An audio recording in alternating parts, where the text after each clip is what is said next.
The sinking of the Titanic is one of the most famous and tragic stories of all time. But how she met her fate was not just the result of a collision between a liner and an iceberg. From the very day that she was designed, she was almost doomed. Astonishing new scientific evidence reveals the chain of events that brought about the demise of a ship that was thought to be unsinkable and led to the death of over 1,500 people, the greatest maritime loss in modern history. There was a lot of questions surrounding what role the materials played in the sinking of the ship. For the first time, scientists believe they have uncovered the last piece of the puzzle that has baffled experts for almost half a century. A mystery that involves a fateful combination of design flaws and poor choice of shipbuilding materials that set the Titanic on a collision course with death and destiny.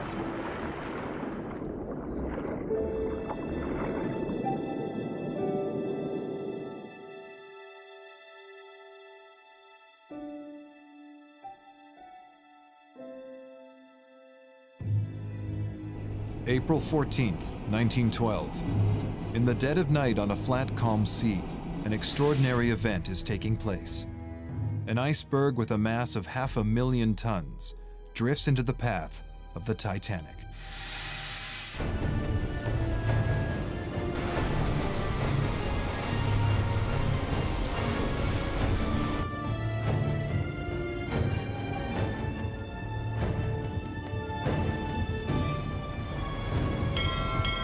Iceberg, right ahead. Hard starboard! They have seconds to react. Come on. At 11:39 p.m., Titanic scrapes the iceberg. Officers believe they have avoided disaster. But below the waterline, it is another story.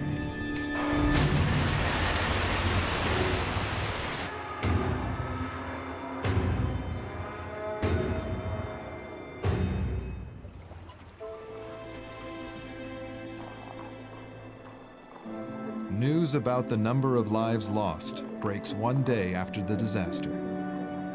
Among the dead are some of the most wealthy and influential celebrities of the day, as well as hundreds of poor immigrants dreaming of a new life in America. Grieving relatives of the victims in Britain and the US are stunned and desperate to know how the impossible could have happened. The Titanic was designed to be the most luxurious and also the safest ship ever built. Even if rammed by another ship, she was designed to stay afloat. Yet she took only 2 hours to sink after colliding with an iceberg.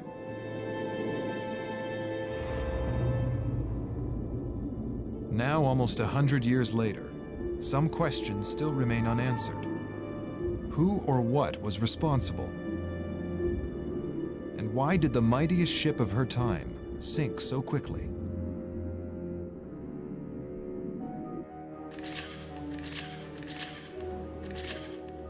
Forensic metallurgist Jennifer Hooper McCarty is piecing together the events that took place on that fateful journey.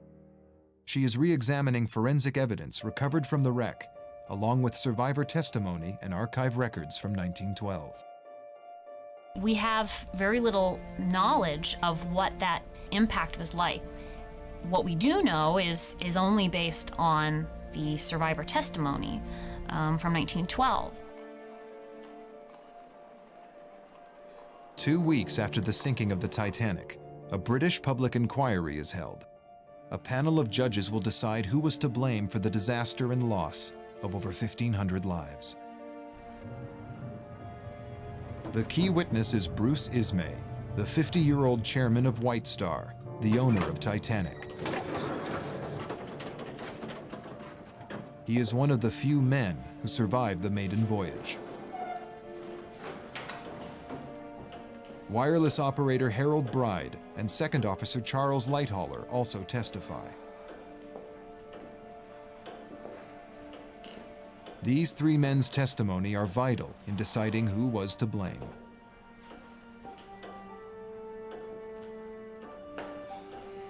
Oh, Mr. Ismay.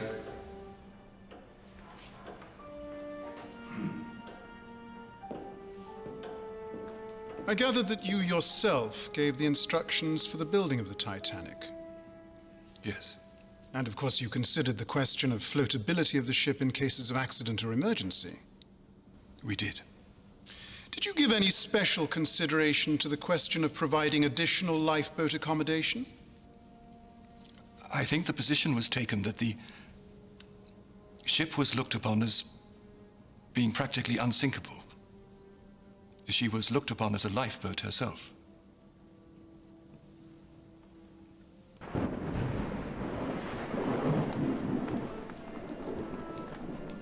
Two years before the scheduled launch date, Ismay met with his chief designer, Alexander Carlyle. Much longer entrance into the room here if we can.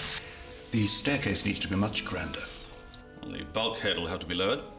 Is there a problem? Isn't she safe? Of course. Excuse me.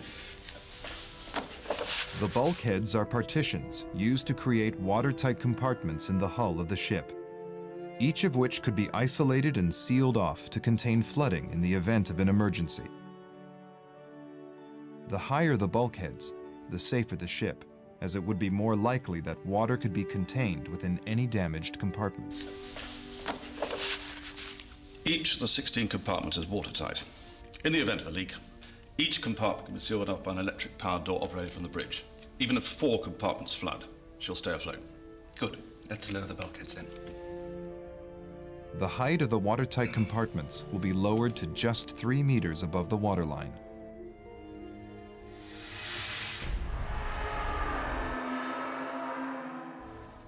The boat deck should not be so cluttered. Cluttered? Yes, cluttered. People don't pay to look at lifeboats.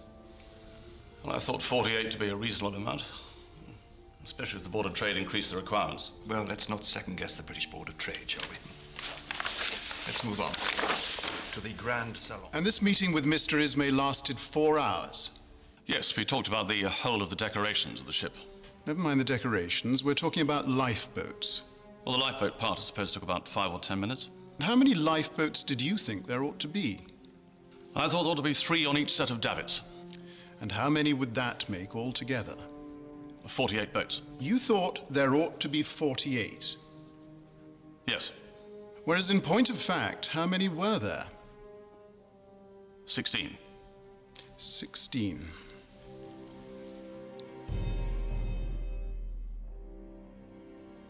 While the design of Titanic is being changed, 2,000 miles away, nature is unleashing a terrible force. A glacier made of 10,000-year-old snow reaches the ocean. A mass of ice weighing up to 2 million tons, the equivalent of over 5 Empire State Buildings, breaks free. It is just one of 40,000 icebergs born each year along the Greenland coast. Its chances of survival are small, but this iceberg is different. During the next 2 years, a bizarre chain of events, misjudgments, and human errors would set this iceberg and the Titanic on course to collide. 1 month later, the ocean currents carry it on an incredible journey. Tens of thousands of icebergs break off of Greenland every year, come down the coast of Labrador and Newfoundland, and a very small percentage of those, maybe only 1 to 4%, will make their way to where they become a threat to shipping.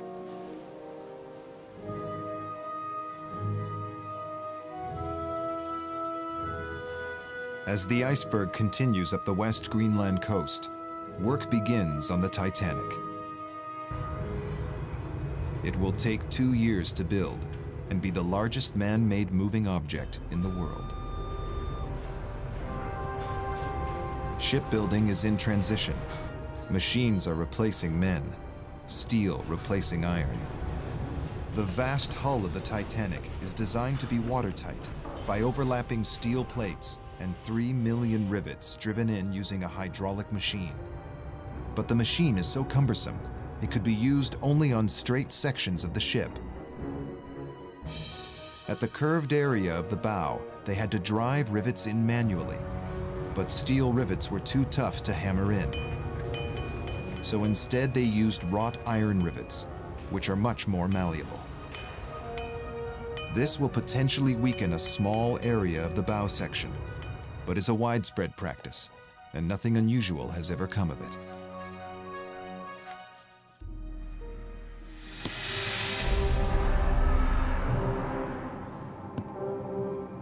In the summer of 1911, the iceberg is now 18 months old and heading towards Baffin Bay, an area where most icebergs come to the end of their journey. All along the path of the movement of an iceberg, there are numerous bays and shallow water areas where icebergs can be trapped. Most of it is destroyed before it ever reaches as far south as the island of Newfoundland. But this iceberg manages to break free of Baffin Bay and continues its journey south. Over the next 6 months, Titanic is in the final stages of being fitted out. An army of carpenters and craftsmen are at work, creating the interior splendor of the ship.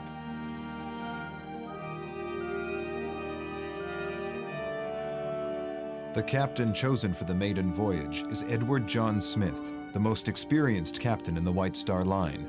It is to be his last voyage before retiring. He was nicknamed the Millionaire's Captain. People like Guggenheim or even J.P. Morgan would actually change their sailings and their travel arrangements so that they could sail in a ship commanded by Captain Smith. March 1912. The Olympic, Titanic's sister ship, returns to port for emergency repairs. So the maiden voyage of the Titanic is pushed back a month. It will now be sailing in mid-April, the month when most icebergs appear in the shipping lanes in the North Atlantic. Against all odds, the iceberg that fell into the sea 2 years earlier has made it as far south as the east coast of Newfoundland. And it's still a colossus with a mass of over 500,000 tons, more than 10 times the weight of the Titanic. And it's drifting a further 17 kilometers a day, directly into the path of the major shipping lanes.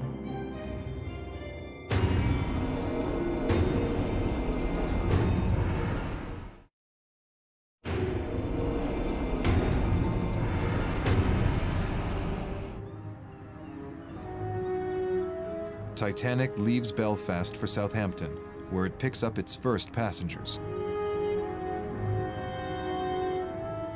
But the unexpected delay of the Titanic's maiden voyage forces Captain Smith to make a last-minute reshuffle of his crew.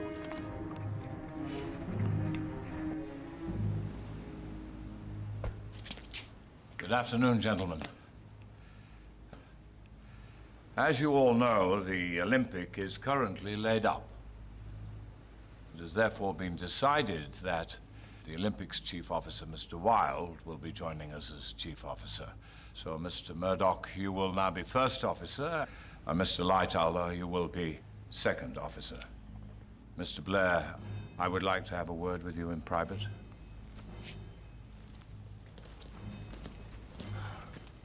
Can you believe it? The arrival of officers from the Olympic means that Murdoch and Lightoller are both demoted. Second Officer Blair is asked to leave the ship. Blair is so keen to get off the ship, he accidentally takes with him the key to his locker.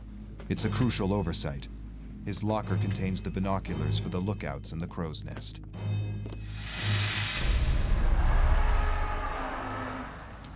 The day before its maiden voyage to New York, the Titanic is given its final check by a British Board of Trade inspector. 16 standard lifeboats, passenger capacity 65, 70 if push comes to shove. Reducing the number of lifeboats to 16 means there is now only enough space for 1,000 people, fewer than half on board. The size of ocean liners had quadrupled in the 15 years before Titanic set sail, but the Board of Trade's lifeboat regulations remain the same. The Titanic is approved. 16 lifeboats is deemed satisfactory for over 2,000 people.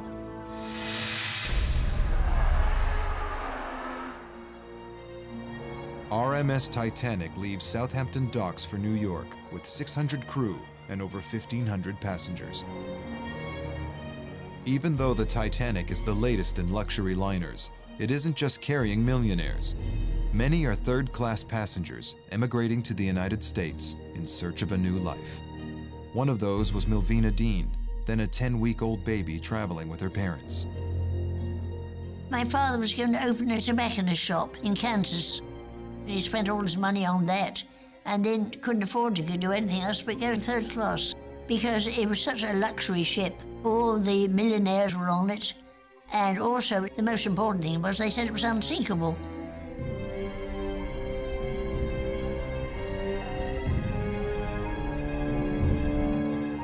After picking up more passengers in France and Ireland, Captain Smith's plan is to cross the Atlantic in 6 days.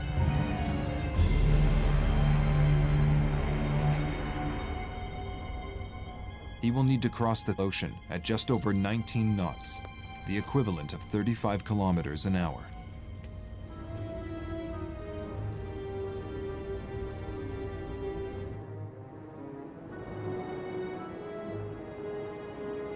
Captain Smith is well aware of the risk from springtime icebergs. To keep his ship out of harm's way, he plots a southern route across the Atlantic, away from the known ice region. The vast white iceberg continues to drift even further southward towards the Grand Banks.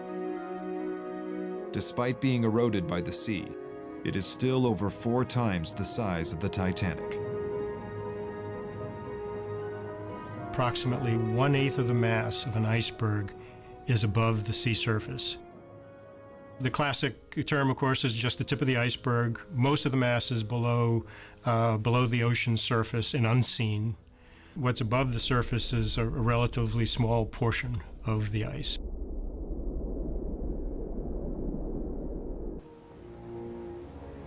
But back in 1912, ships have to rely on ice warnings from other vessels and from their lookouts in the crow's nest. The Titanic is already over halfway across the Atlantic. Her 200-foot-tall masts support aerials that allow her state-of-the-art wireless system to communicate with other ships up to 600 kilometers away. Senior wireless operator Jack Phillips is starting to receive ice warnings from other ships that are further to the west of them. The first ice warning of the day is from the liner the Coronia. It gives the location of an area of ice and icebergs that is 1 day away from the Titanic. Jack Phillips works a shift system with his assistant, Harold Bride. You were appointed by the Marconi Company to serve as assistant wireless operator on the Titanic. Yes. Was Mr. Phillips the senior operator? Yes. Bride and Phillips are not employed by the Titanic, but by Marconi. Was a long breakfast? Although they maintain communication with other ships, sending passenger messages is how they earn their money. Dear Jenny, Roger has proposed. Said yes, and frightfully worried, I said yes to Arthur before leaving. Love, sis. First of many, no doubt. Need anything before I turn him? Yeah, you can take this to Captain Smith. Supposing a message comes to the Marconi room for the captain, what do you do? I will take it along to the captain. I suppose this would be a piece of paper. Yes, it's a piece of paper. It'd be enclosed in an envelope.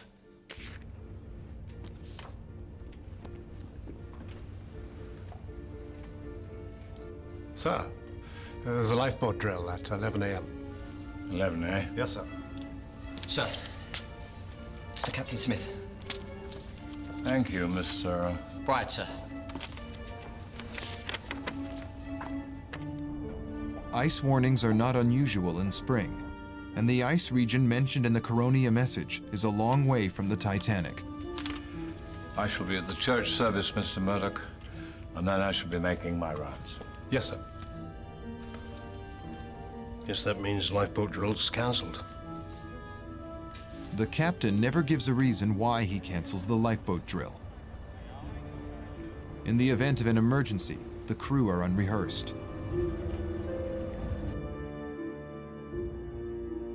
While the captain is reading his sermon, The iceberg is carried further south over the Grand Banks by the Labrador Current and is now less than 600 kilometers away. It will soon hit another ocean current that makes its way along the east coast of the United States.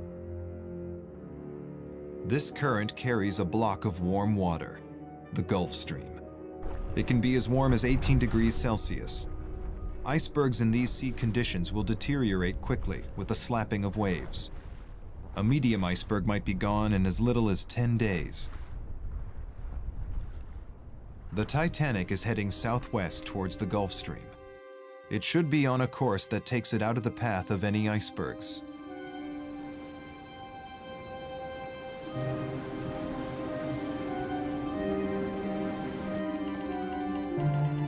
The Titanic receives the second ice warning of the day.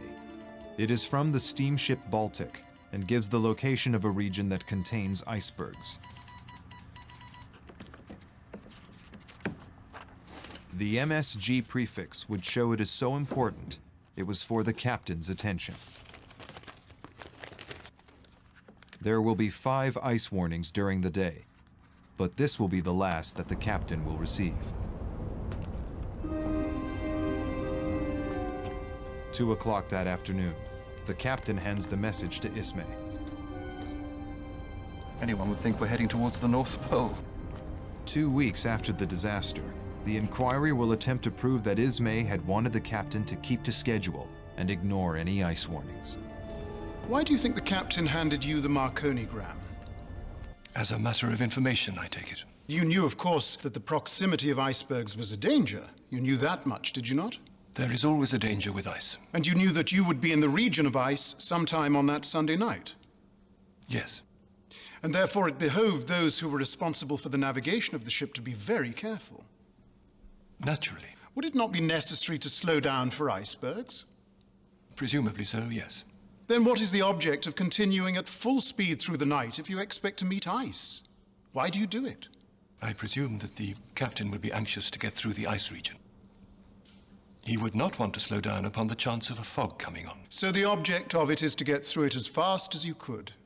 I presume that if a man on a perfectly clear night could see far enough to clear an iceberg, then he would be perfectly justified in getting through the ice region as quickly as possible. Even somebody like Bruce Ismay would be deferential to the word of Captain Smith. Captain is everything on board a ship. He is God on board. His word is the word of God.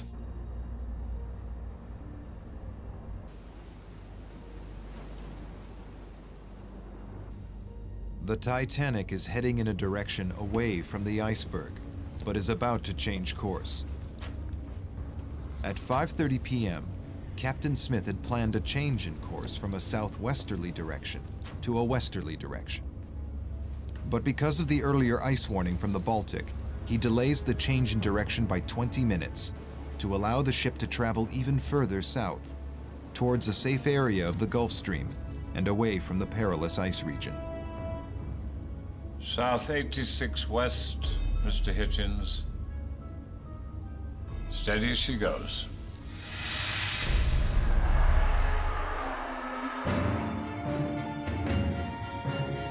Ironically, he has now put the Titanic on a direct collision course with the iceberg.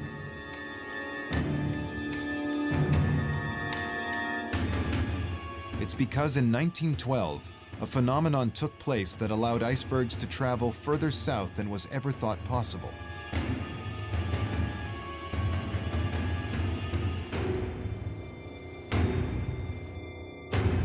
The cold Labrador Current has moved around the iceberg to form a protective layer, insulating it against the warming effects of the Gulf Stream and preventing it from melting. Now everything depends on the path the Labrador Current takes. The Labrador Current goes where the Gulf Stream permits it to go. Depending upon the exact location of the Gulf Stream, the cold water can move quite far to the south of the tail of the bank. If the Gulf Stream is southward moving, you have relatively cold water pushing very far south into the North Atlantic Ocean, into the shipping lanes. In recent years, icebergs have moved as far south as the latitude of Philadelphia. As the iceberg pushes its way into the shipping lanes, it's spotted by the Californian, who fires off iceberg warnings to the Titanic. While Phillips rested in the cabin next to the wireless room, his assistant Bride is manning the wireless. Although Bride heard the message from the Californian, he did not respond. Although you knew that you were called, you had something else to do? Yes. What business was it that you were attending to at the time? I was writing up the accounts. Wireless operators on the Titanic serve two functions. They relay weather reports and ice warnings, but they are also expected to keep a tally of all the passenger messages they send.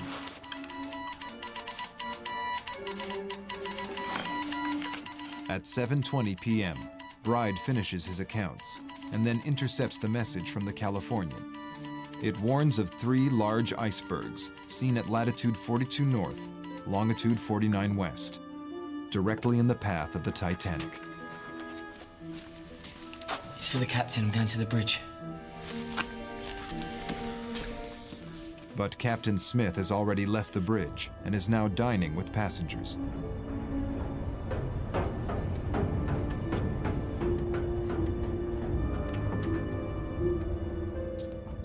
And you simply delivered it to an officer on the bridge?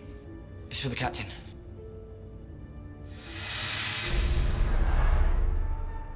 Which officer? I can't remember. None of the surviving officers recall ever seeing this vital message. To this day, nobody knows if the message was delivered. With no reason to change course, Titanic steams ahead, straight into the path of the iceberg.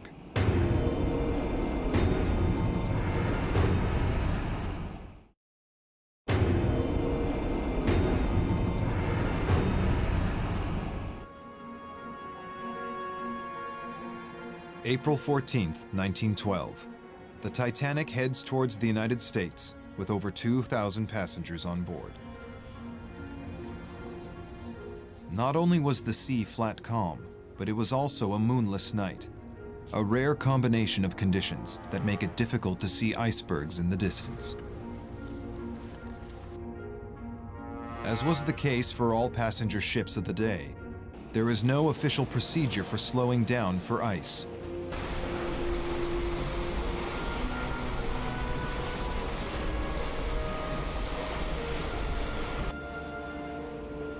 Traveling at almost full speed, the Titanic will reach the iceberg in 2 hours.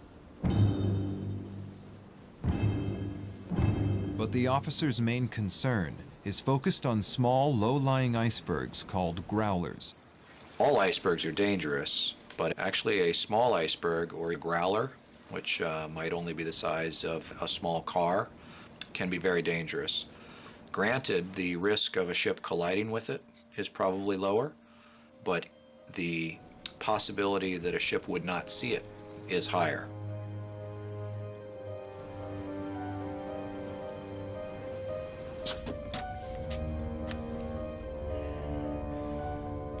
Keep a sharp lookout for ice, particularly small ice and growlers.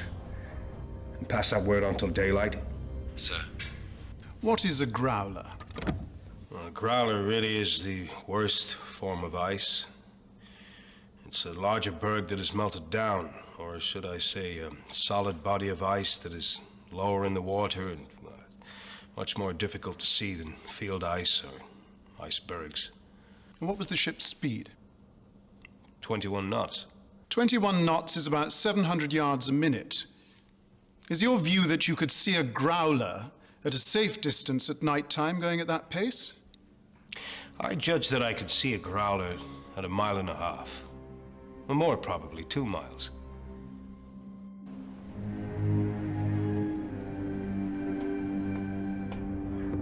At 10 o'clock, Fleet and Lee start their watch. In poor visibility, the lookouts are watching for growlers, unaware that the danger ahead is from a large iceberg. Over its 2-year journey, the iceberg has reduced in size, but it is still 30 meters high, the same height as the crow's nest.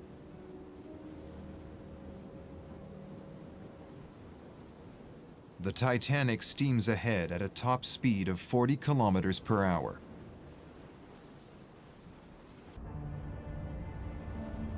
Captain Smith checks the bridge before retiring for the night.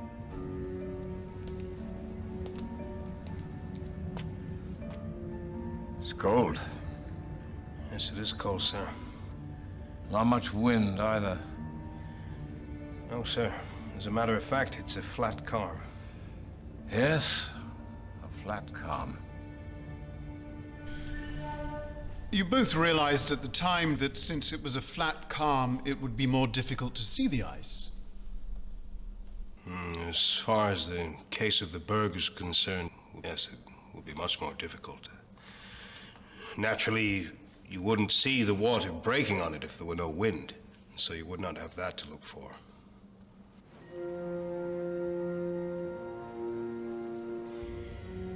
There should be a certain amount of reflected light from the iceberg, sir. Yes, providing it remains clear. If it becomes at all doubtful, let me know at once. Yes, sir. Good night, sir. Good night, Mr. Lightwater.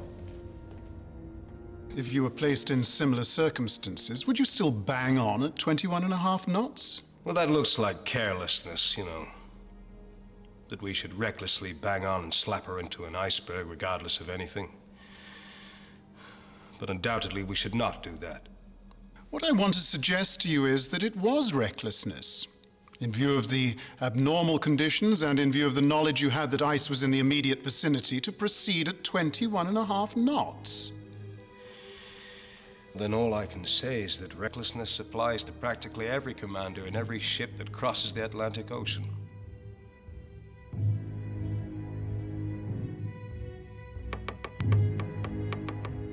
Phillips is under a tight deadline and has only a 2-hour window to send every passenger message while the Titanic is in range of the Cape Race receiver at Newfoundland. He is interrupted by the fifth and the most critical ice warning of the day. It is from another ship, the SS Mesaba, giving the precise location of an area containing icebergs that is now only 80 kilometers away from the Titanic. This would alert the captain that the Titanic is heading straight towards the iceberg. But the warning came without the critical MSG prefix. Phillips interprets the message as non-urgent and goes back to sending passenger messages.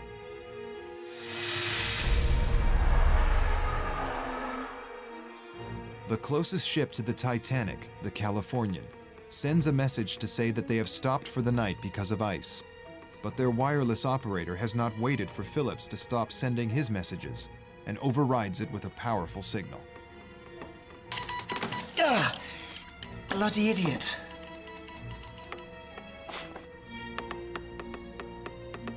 Phillips replies to tell the Californian to stop sending ice warnings while he is busy with passenger messages.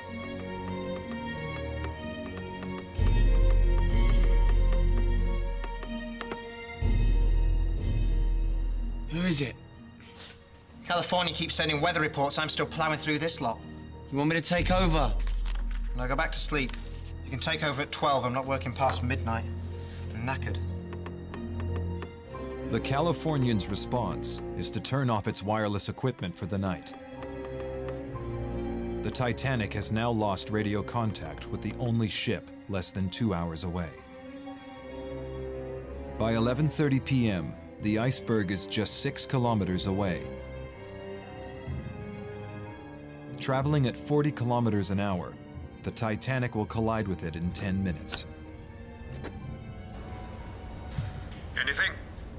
No, sir. The earlier decision by Officer Blair to leave with the keys to the binoculars locker now comes into play. Lookouts Fleet and Lee have to rely on their own eyesight. Can you explain to my lord why glasses were not provided for the lookout men on the Titanic? No, I cannot offer any explanation. If it had been a matter in your discretion, would you have provided them then? Had they been on the ship, I might have done. Had you glasses on the bridge? We had. So that there would be from time to time during the whole course of the voyage a pair of glasses available. On the bridge? On the bridge, which could have been handed up or given to the lookout man. If there had been glasses in the crow's nest, would you have used them? Yes. Constantly? Yes. After all, you are the man who discovered the iceberg. Yes. If it was necessary to have glasses, do you not think you should have gone to the bridge or telephoned to the bridge and said, I'm told to keep a sharp lookout and I have not got any glasses? They would know that. But you did not call their attention to it. No. I did not. Do you think that if you had had glasses, you could have seen the iceberg sooner? Certainly. How much sooner do you think you could have seen it? In time for the ship to get out of the way. So that it is your view that if you had had glasses, it would have made all the difference between safety and disaster. Yes.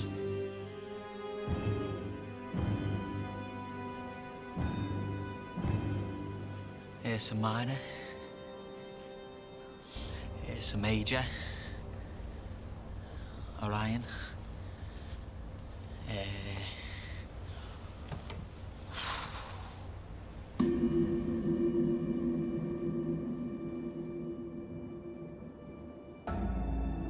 The iceberg is 100 meters away and closing in on the Titanic, but the lookouts still have not seen it.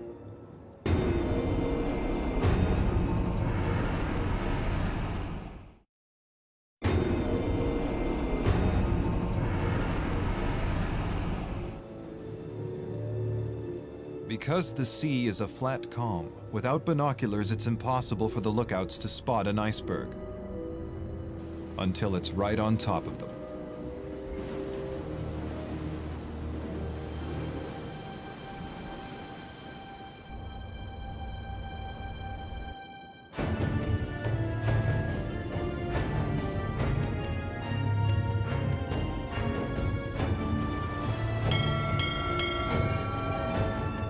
Iceberg, right ahead. Hard a starboard! After putting the ship's engines into reverse, Murdoch's instinct is to steer away from the iceberg.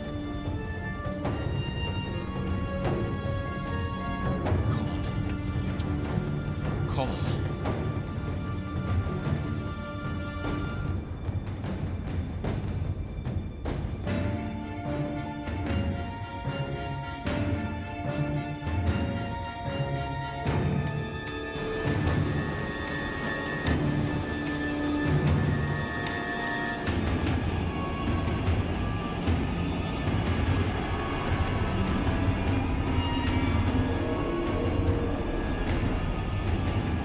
From the bridge, it looks like they've had a lucky escape. The collision is so gentle that many of the passengers and crew sleep through it. Forensic metallurgist Hooper McCarty will be pivotal in finding out why such a gentle collision results in such devastating consequences. The first place to look will be the survivor testimonies, and one in particular would catch her attention. Some people barely felt it. Some explained it as sort of a glancing blow, a shudder, but not something that moved them across the ship. Fireman Barrett was one of the most important pieces of testimony. He talked about standing in boiler room number 6 and seeing water coming in. Your name is Frederick Barrett. Yes. Now just tell us what happened that you saw. In the stokehold, a red light goes on when the ship's supposed to stop.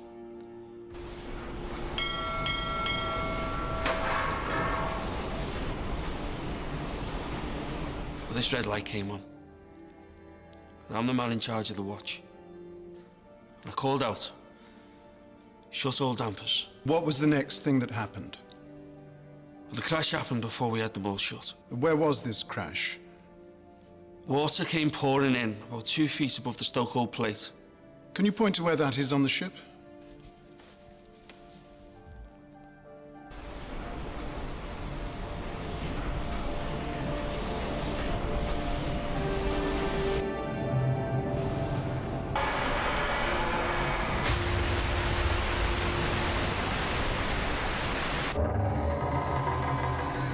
The ship's side was torn from the third stokehold to the forward end. This was the clue Hooper McCarty had been looking for. Fireman Barrett's testimony suggests that the damage wasn't due to fracture mid-plate or within the hull plates. Instead, it suggests that there may be something wrong with the seams. Maybe the question was really in the rivets, the quality of the rivets.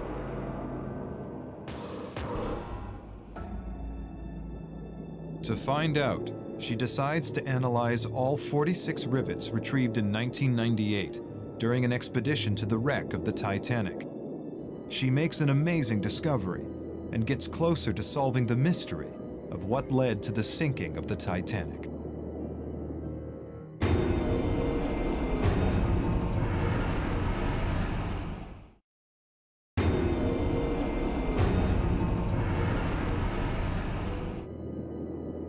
Hooper McCarty has been studying the rivets recovered from the wreck of the Titanic. The first step in the forensic investigation was to find out what those rivets were made of and how that material would act under different mechanical tests.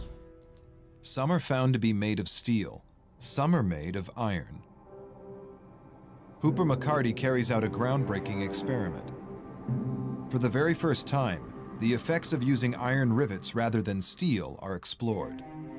A section of the Titanic's hull is reproduced. We compared a wrought iron rivet to a steel rivet and found that with just very little movement of the steel plate, 5 millimeters, you would reach a point in the wrought iron rivet when it would begin to fail. The test replicates the amount of pressure the Titanic's hull was under during the collision. As the iron rivets fail under the pressure of the iceberg, they snap off one at a time. The Titanic's hull opens up like a zipper, allowing huge amounts of water to flood in. So here we have a ship that's unsinkable, that's state-of-the-art for 1912, that's built with 1.5-inch thick steel plates and wrought iron rivets. But as Hooper McCarty continues with her experiments, she realizes she is still missing a vital piece of information. Wrought iron is 30% weaker than steel, but still it should have been strong enough to hold the hull together. Could something else have weakened the rivets? To find out more, she decides to examine the 100-year-old rivets under an electron microscope. She finds large particles embedded in the structure of the iron. When you look at wrought iron, you see a combination of both iron or pure iron and these impurities that are caught in particles known as slag. Slag can actually strengthen the wrought iron in one direction, but it can weaken it in the opposite direction, in the perpendicular direction. These slag particles have the potential to make the rivets brittle and prone to fracture. When the wrought iron rivets are hammered into place, the slag particles are at a 90-degree angle. It creates a weakness in the head of the rivets. It is a defect that might have gone completely unnoticed if the ship hadn't struck the iceberg. During the collision that night, those weak rivets couldn't withstand that force and their heads popped.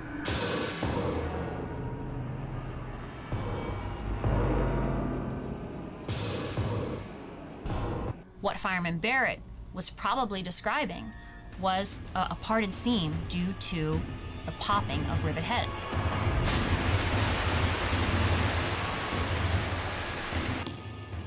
From the very day that she was designed, she was almost doomed. So this is the, if you like, you could put it as bluntly as this is almost the Achilles heel of the Titanic. But Hooper McCarty is still not satisfied. Why did the rivets used to build the hull contain so many impurities? The next step in the search for clues leads her to the archives at the shipyard where the Titanic was built. She makes an amazing discovery. I went to Belfast and looked through the Harland and Wolff archives. From ordering contracts, I was seeing number 3 iron that was used instead of number 4, which was the standard at the time. The builders of the Titanic had not ordered number 4, the best and purest grade wrought iron, but a number 3, a lower grade of iron with a much higher concentration of slag impurities. This had a huge effect on the strength of the rivets in the hull of the Titanic.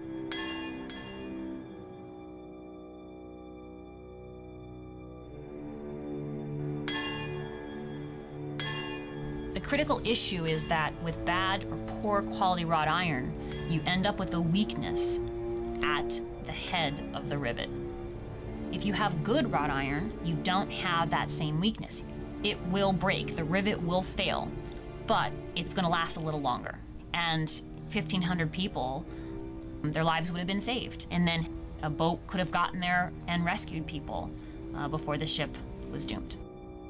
What Hooper McCarty couldn't find out is who authorized the purchase of the weaker batch of iron rivets, and why.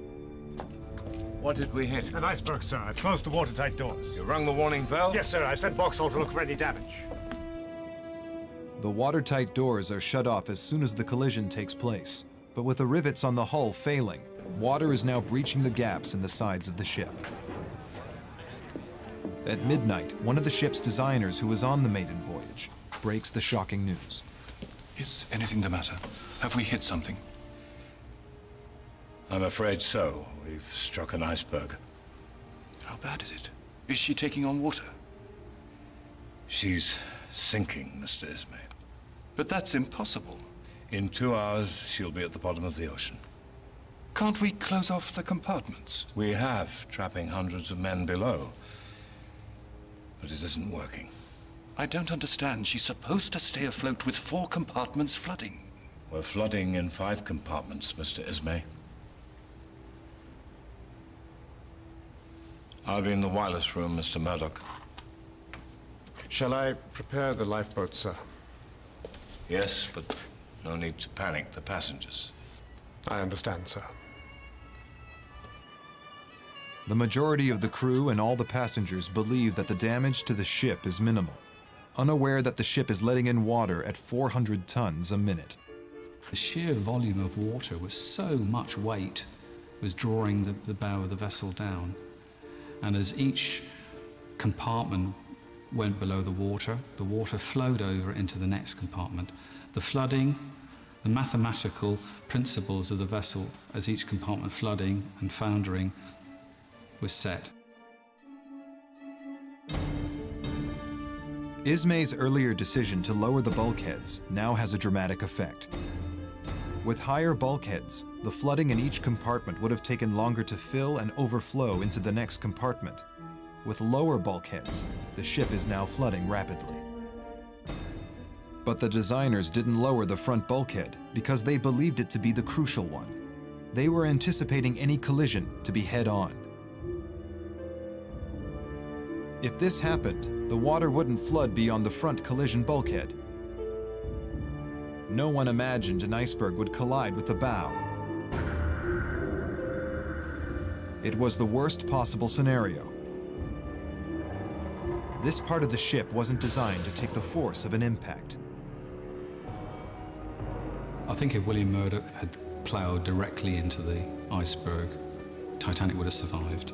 The main impact would have been taken by her collision bulkhead, the steel wall, right up to the weather deck, the highest deck within the vessel. This design for the bulkheads made sense 100 years ago.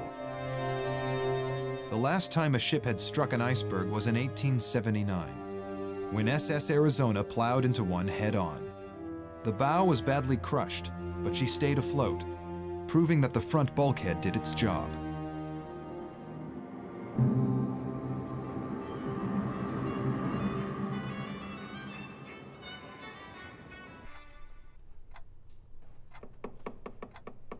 At midnight, Bride is due to take over from Phillips. It is now 40 minutes after the collision. They still have no idea how serious the situation is.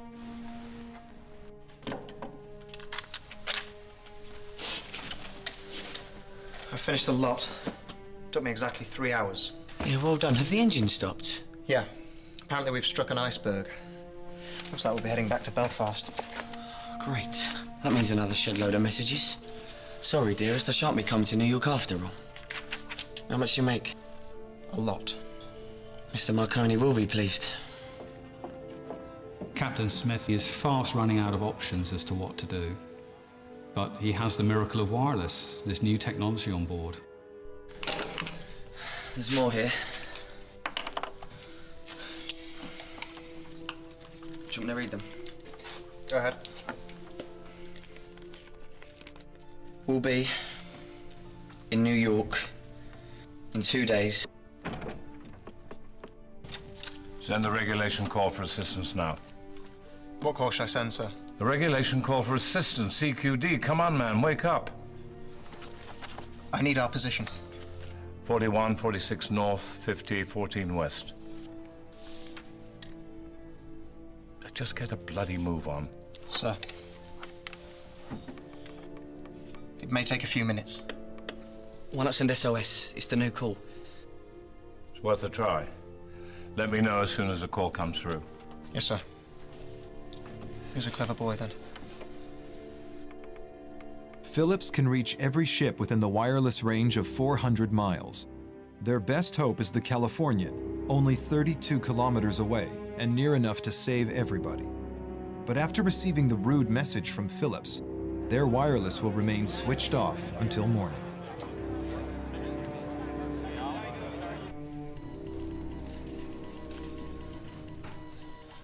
Who is it?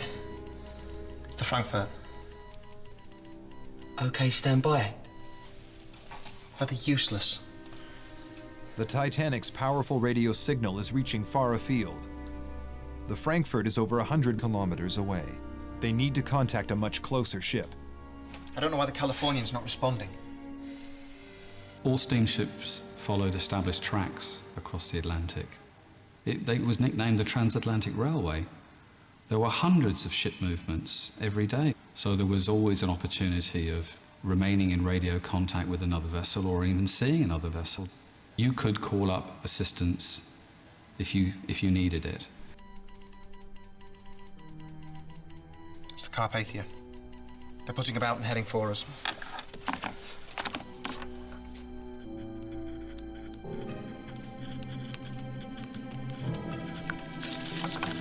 Take this to the captain.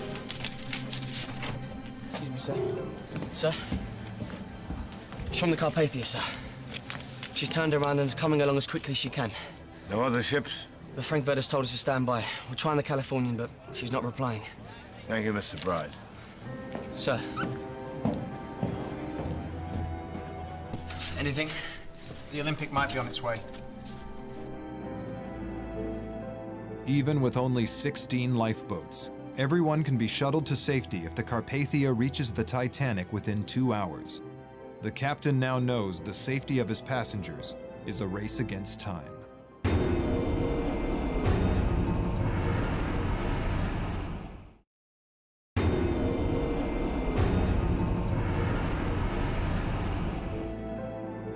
The Titanic is badly damaged and taking on water fast.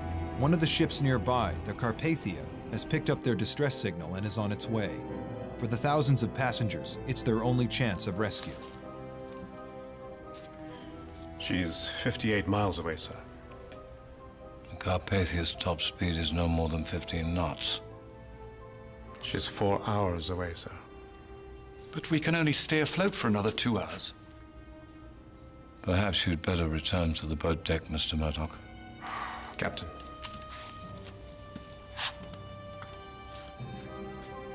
People don't pay to look at lifeboats.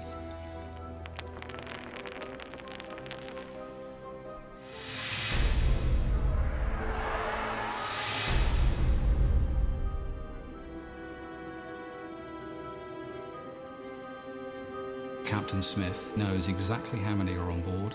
He knows exactly how many spaces he has in the lifeboats, and he knows exactly how long Titanic has to live. A very great many of the passengers on board are going to die. It's that point that Captain Smith suffered some sort of mental breakdown, because at that point, the command structure falls apart on board. And we better start getting the passengers into the lifeboats, sir. Sir! Yes. Women and children first.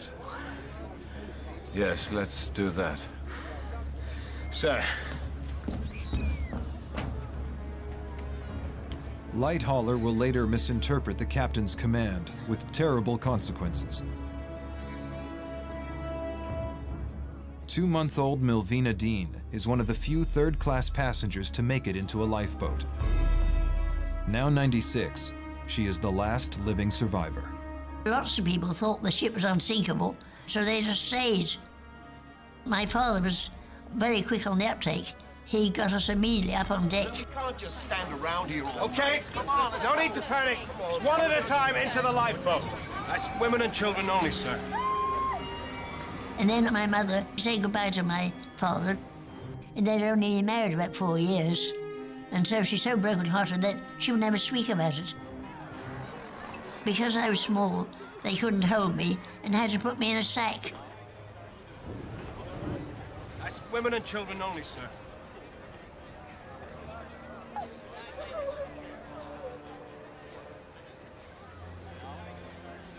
Light Hauler interprets Captain Smith's orders as women and children only. Halt away! And that allowed unnecessary deaths, caused unnecessary deaths. Many of the lifeboats are launched half empty. Ismay is on the starboard boat deck, helping women and children get into the last lifeboat. Did you see how many passengers were put into this lifeboat? No, I did not see at the time. Did she appear to be full? She was very full. Fairly full. After all the women and children were in, Boats away! and after all the people that were on the deck had got in, I got in as she was being lowered away. There was no order to you to get in? No. None. Ismay is one of the few men to take a place in the lifeboats.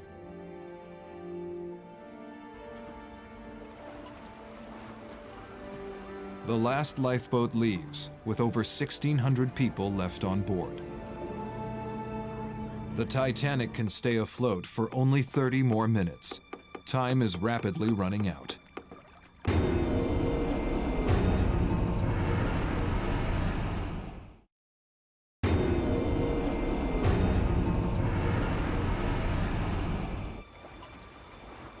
The Titanic is sinking. In only 30 more minutes, she will be on the ocean floor.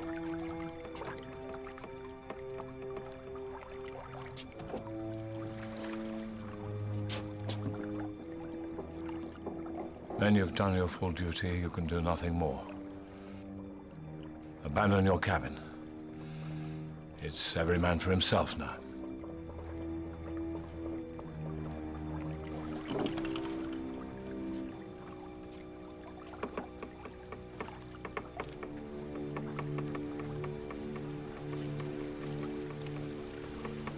The captain said we are to leave.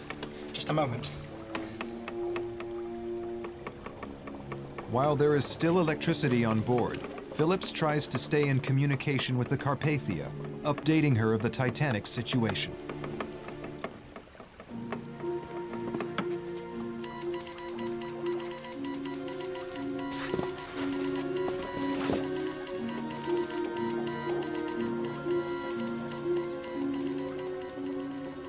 What is it? The Frankfurt's interfering with the Carpathia signal.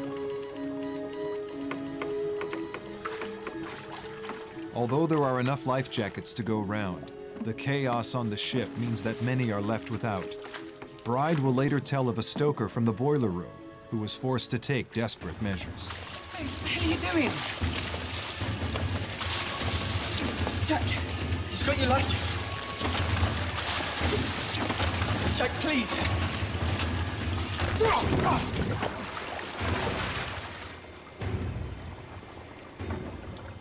He's not moving. Let him rot.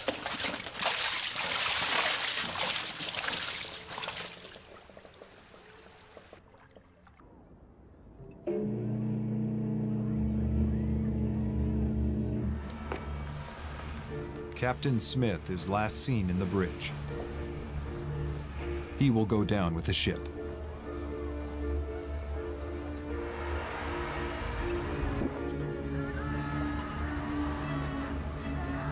Over 2 hours after the collision with the iceberg, the Titanic sinks to the bottom of the ocean.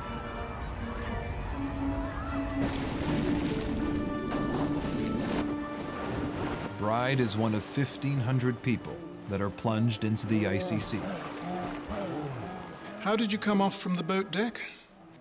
I was swept off with the collapsible boat. And was the water rising all the time? Yes. And then the water was flush with the boat deck? Yes. And swept this boat off into the sea, and you with it? Yes. The last I saw of Phillips, he was standing on the deck house. So then you found yourself in the water. What happened next? I swam away from the Titanic.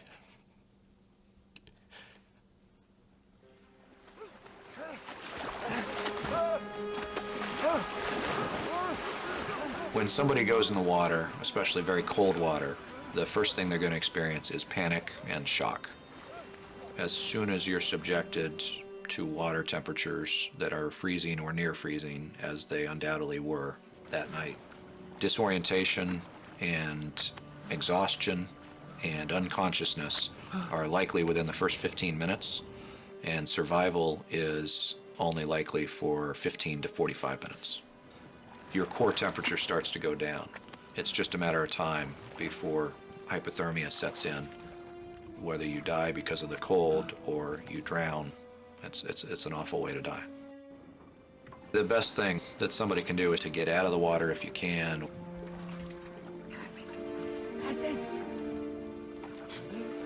Both Bride and Lighthauler managed to stay out of the water by clinging onto an upturned lifeboat.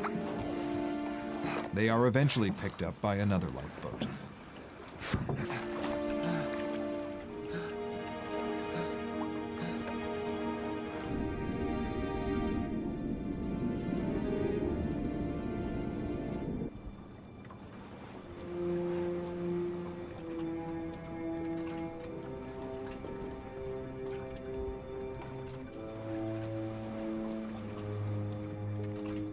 Two hours after the Titanic sinks, the Carpathia arrives in the early morning light to rescue passengers.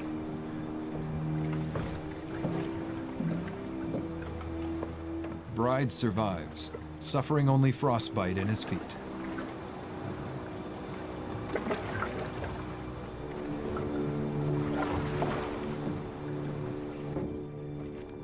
But the Carpathia arrives too late for his friend and colleague Phillips, who dies in the sea.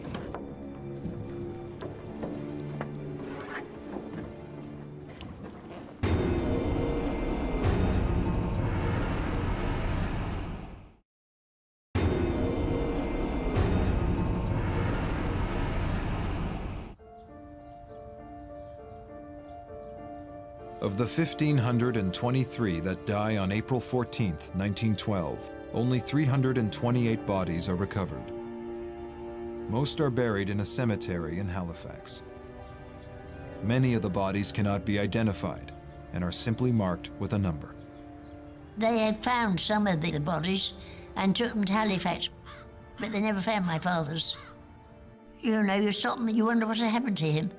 If he'd jumped overboard or if he'd gone down the ship, or you have no idea what happened, which is quite awful. It was mostly men who died, but that doesn't mean it was only men. That was part of the tragedy, that there were women and children in the water and not in the lifeboats was a part of that tragedy. There were quite a few children and women who did not make it into the lifeboats.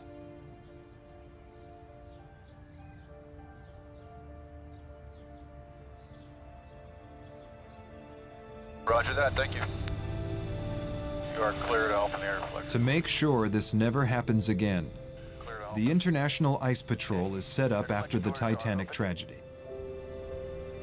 One of the things we do every year is deploy wreaths as close to the position that the Titanic sank as possible.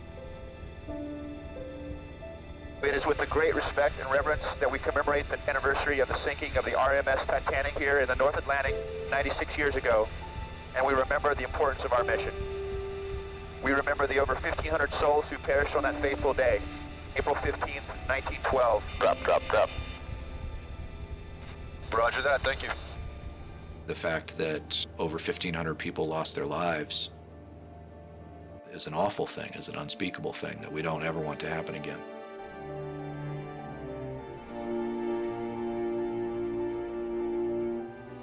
The findings of the inquiry were that the ship was traveling at excessive speed in an ice region, but that none of the crew were to blame. They were only carrying out standard practice for the time. It was recommended that in future, the number of lifeboats on the ship should be enough for all persons on board. I think the inquiry is a whitewash, complete whitewash. You have the Board of Trade, in effect, inquiring into a disaster that's largely of its own making. The inquiry also decided that Ismay did not influence the captain over speed and was not at fault over the design of the ship. The press was not so forgiving. They branded Ismay a coward for taking a place in a lifeboat. He resigns as chairman 6 months later and dies at the age of 74. Despite the overwhelming evidence, the inquiry makes no mention of the chain of events and decisions that caused the disaster. The 16 lifeboats, the height of the bulkheads, the change in the ship's direction, the wireless message that no officer would receive, the wireless message that is ignored, the Californian switching off its wireless, the lack of binoculars in the crow's nest, and the iceberg that is born at the same time as the Titanic and against all odds travels further south than is thought possible. But it will take nearly 100 years to reveal the fatal flaw located in the hull of the Titanic, which caused her to sink so quickly, just 2 hours away from rescue, and led to the death of over 1,500 people.